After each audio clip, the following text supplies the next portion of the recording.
Thank you. I'm going to read two poems. The first is by Philip Larkin, called Going, Going. I thought it would last my time, the sense that beyond the town there would always be fields and farms where the village louts could climb such trees as were not cut down. I knew there'd be false alarms in the papers about old streets and split-level shopping, but some have always been left so far. And when the old part retreats as the bleak high-risers come, we can always escape in the car. Things are tougher than we are, just as Earth will always respond however we mess it about. Chuck filth in the sea, if you must. The tides will be clean beyond. But what do I feel now? Doubt? Or age, simply? The crowd is young in the M1 cafe. The kids are screaming for more. More houses, more parking allowed, more caravan sites, more pay.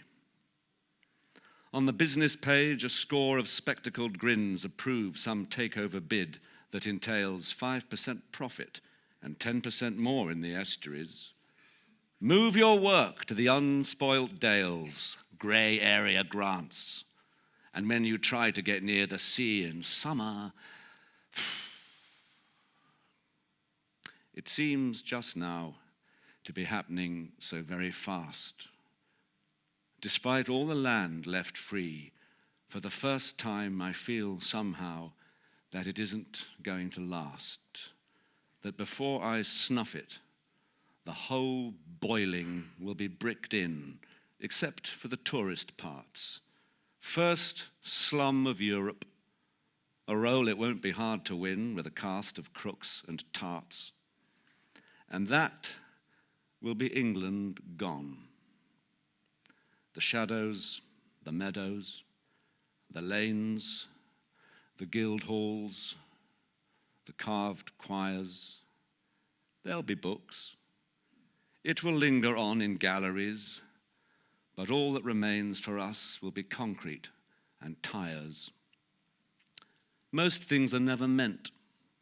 This won't be, most likely, but greeds and garbage are too thick strewn to be swept up now, or invent excuses that make them all needs. I just think it will happen soon.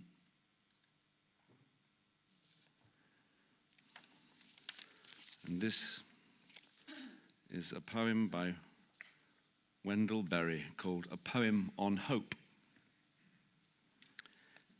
It is hard to have hope. It is harder as you grow old, for hope must not depend on feeling good, and there's the dream of loneliness at absolute midnight. You also have withdrawn belief in the present reality of the future, which surely will surprise us, and hope is harder when it cannot come by prediction any more than by wishing. But stop dithering. The young ask the old to hope. What will you tell them? Tell them at least what you say to yourself. Because we have not made our lives to fit our places, the forests are ruined, the fields eroded, the streams polluted, the mountains overturned.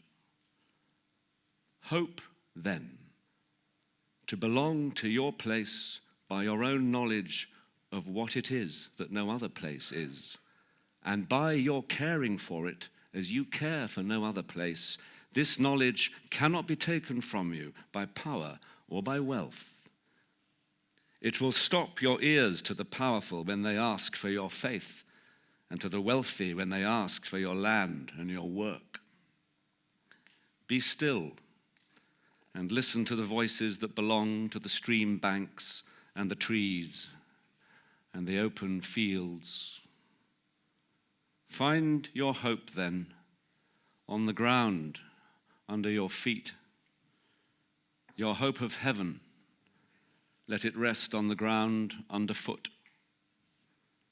The world is no better than its places.